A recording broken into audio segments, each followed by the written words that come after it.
In this video, we will be discussing Franklin Roosevelt's New Deal. The New Deal was a series of programs and projects created during the Great Depression that tried to restore prosperity to Americans. When FDR took office in 1933, he acted swiftly to stabilize the economy and provide jobs and relief to those who were suffering. Over the next 8 years, the government instituted a series of experimental New Deal projects and programs. Roosevelt's New Deal fundamentally and permanently changed the U.S. federal government by expanding its size and scope, especially its role in the economy. The United States presidential election of 1932 took place as the effects of the 1929 Wall Street crash and the Great Depression were being felt intensely across the country. President Herbert Hoover's popularity was falling as voters felt he was unable to reverse the economic collapse or deal with prohibition. Franklin Roosevelt used what he called Hoover's failure to deal with these problems as a platform for his own election, promising reform in his policy called the New Deal. Roosevelt won by a landslide, and this critical election marked a political shift that realigned voters into what will be known as the New Deal coalition. FDR's philosophy was very different from his predecessor. He believed in a concept known as pragmatism. He was a problem solver that wasn't guided by any one set of core beliefs. He only concerned himself with a successful solution. FDR surrounded himself with intelligent problem solvers, known as his brain trust. Roosevelt eventually settled on an economic theory known as Keynesian Economics, based on the idea of John Keynes. Keynes believed 3 actions could help the economy grow. First, the government should spend more money than it collects in taxes, known as deficit spending. Second, the government should print more money to raise prices. Finally, the government should take the U.S. off the gold standard to increase prices and help Americans in debt.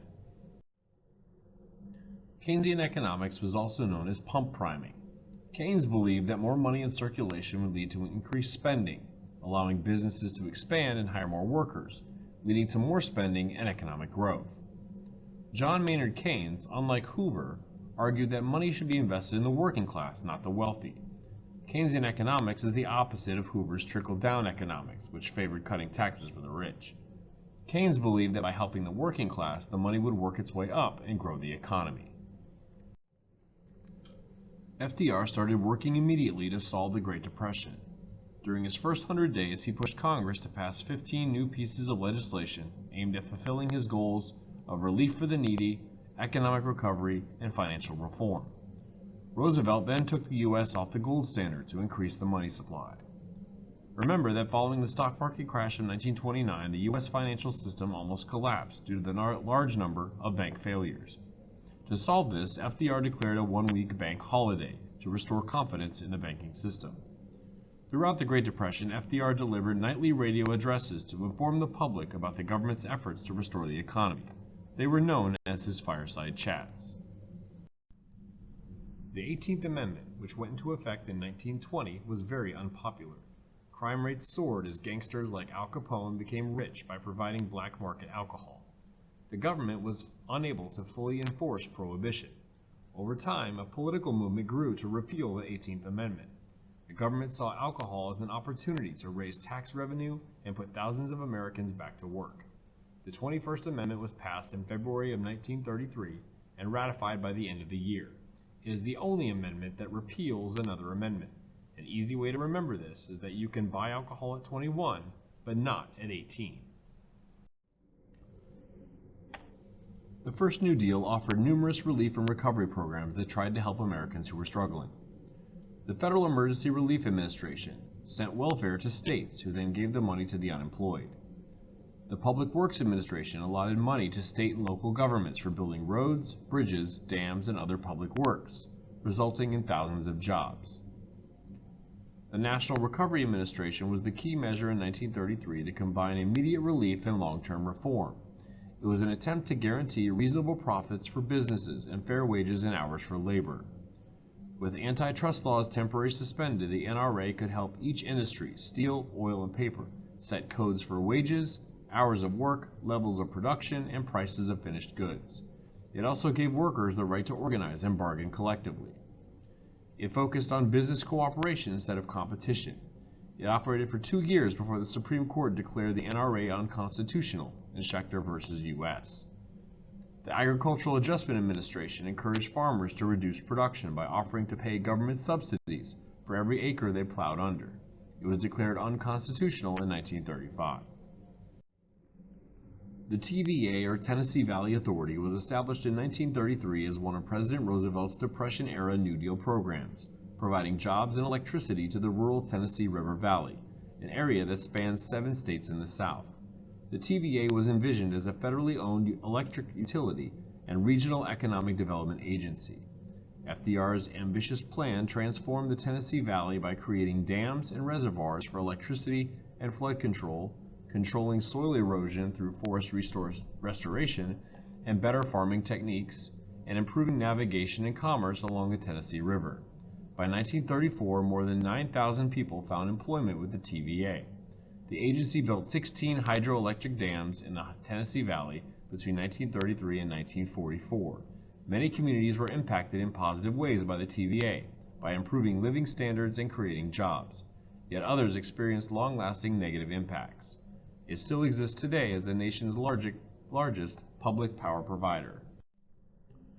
The GlassSteagall Act, part of the Banking Act of 1933, was a landmark banking legislation that separated Wall Street from Main Street by offering protection to people who entrust their savings to commercial banks. Millions of Americans lost their jobs in the Great Depression, and 1 in 4 lost their life savings after more than 4,000 U.S. banks shut down between 1929 and 1933, leaving depositors with nearly $400 million in losses. The GlassSteagall Act prohibited bankers from using depositors' money to pursue high-risk investments, but the act was effectively undercut by looser restrictions in the deregulatory environment of the 1980s and 1990s. The GlassSteagall Act separated commercial banks, which accepted deposits and issued loans, from investment banks that negotiate the sale of bonds and stocks. It also created the Federal Deposit Insurance Corporation, which protected bank deposits up to $2,500 at the time. Before the New Deal, the only regulation of stocks and securities was at the state level, known as blue sky laws. They were unable to prevent the stock market crash of 1929. In 1934, Congress passed the Securities Exchange Act, which created the Securities and Exchange Commission. The SEC was given the power to regulate the securities industry, including the New York Stock Exchange. The SEC brought stability to the stock market and restored investor confidence in the mid-1930s.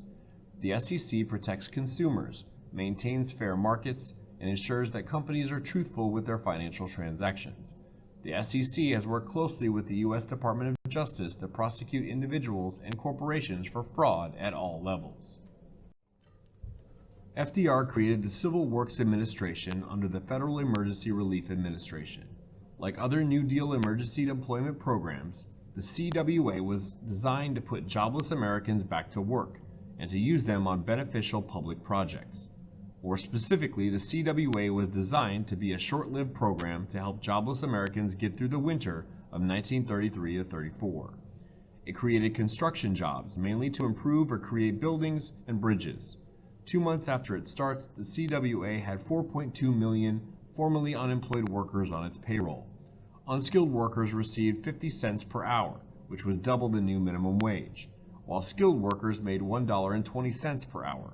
The accomplishments of the CWA included 44,000 miles of new roads, 2,000 miles of levees, 1,000 miles of new water mains, 4,000 new or improved schools, and 1,000 new or improved airports. The Civilian Conservation Corps was a work relief program that gave millions of young men employment on environmental projects during the Great Depression. Considered by many to be one of the most successful of Roosevelt's New Deal programs, the CCC planted more than 3 billion trees and constructed trails and shelters in more than 800 parks nationwide during its 9 years of existence. The CCC helped to shape the modern national and state park systems we enjoy today. Each worker received $30 per month, with $25 of it sent home to their parents. The Great Depression caused a severe drop in the number of home loans and ownership. Most loans at the time were short-term, with large payments due at the end of the loan, making it difficult for many working and middle-class families to afford a home. The banking crisis forced many banks to limit available credit, and since many Americans were unemployed, they couldn't make mortgage payments anyway. The Federal Housing Administration was created by FDR in 1934. The FHA promoted home ownership by providing guaranteed home loans to lower-income Americans. FHA loans only required a 10% down payment and extended the repayment period to as long as 30 years. It prevented foreclosures, made home buying cheaper, and helped more people qualify for mortgages. Between 1934 and 1972, home ownership rose from 44% to 63%. Unfortunately, it limited its assistance to prospective white buyers. It in fact established and reinforced housing segregation by denying loans to black buyers or builders planning on constructing housing developments for blacks. FHA legislation also did not benefit low-income families, single women, the elderly, or racial minorities. Republicans and conservative Democrats were members of a right-wing conservative group known as the American Liberty League. The American Liberty League opposed the New Deal. They stated that the American Liberty League would work to defend and uphold the Constitution and foster the right to work, earn, save, and acquire property. They feared FDR was taking the U.S. down the road to socialism. Members of the ALL were northern industrialists and executives of major corporations such as DuPont and General Motors. They believed the New Deal programs would be paid for by taxes on the rich and large businesses. They also believe the New Deal goes against the American tradition of individual responsibility, local control, and the principles of laissez-faire. They faded away after FDR's landslide victory in the 1936 election. Some people thought the New Deal was not progressive enough to help struggling Americans. One of those reformers was Francis Townsend, a doctor from Long Beach, California. Townsend proposed the old age revolving pension. This plan called for every American over the age of 60 to retire to open up jobs for the younger unemployed. The retirees would receive a monthly check for $200, a considerable income during the Depression. There was one catch. The recipients had to agree to spend the entire sum within a month. Townsend argued that this plan would ignite the economy, as well as provide for a proper pension for those who had worked so hard for so long. One major threat to FDR came from Father Charles Coughlin, a radio priest from Detroit. Originally a supporter of the New Deal, Coughlin turned against Roosevelt when he refused to nationalize the banking system and provide for the free coinage of silver. As the decade progressed, Coughlin turned openly anti-Semitic, blaming the Great Depression on an international conspiracy of Jewish bankers. Coughlin formed the National Union for Social Justice and reached a weekly audience of 40 million radio listeners. Socialist Upton Sinclair, author of The Jungle, ran for governor of California in 1934 as a Democrat. His program, known as EPIC, End Poverty in California, envisioned the state buying up closed factories and unused land and putting unemployed Californians to work, making goods and growing food. He wanted to replace money with coupons. He lost his bid for the governorship. The person considered the greatest threat to Roosevelt politically was Huey the Kingfish Long of Louisiana. Huey Long was a boisterous country lawyer who became governor of Louisiana in 1928. As governor, Long used strong-arm tactics to intimidate the legislature into providing roads and bridges to the poorest parts of the state. He emerged onto the national scene with his election to the U.S. Senate in 1930.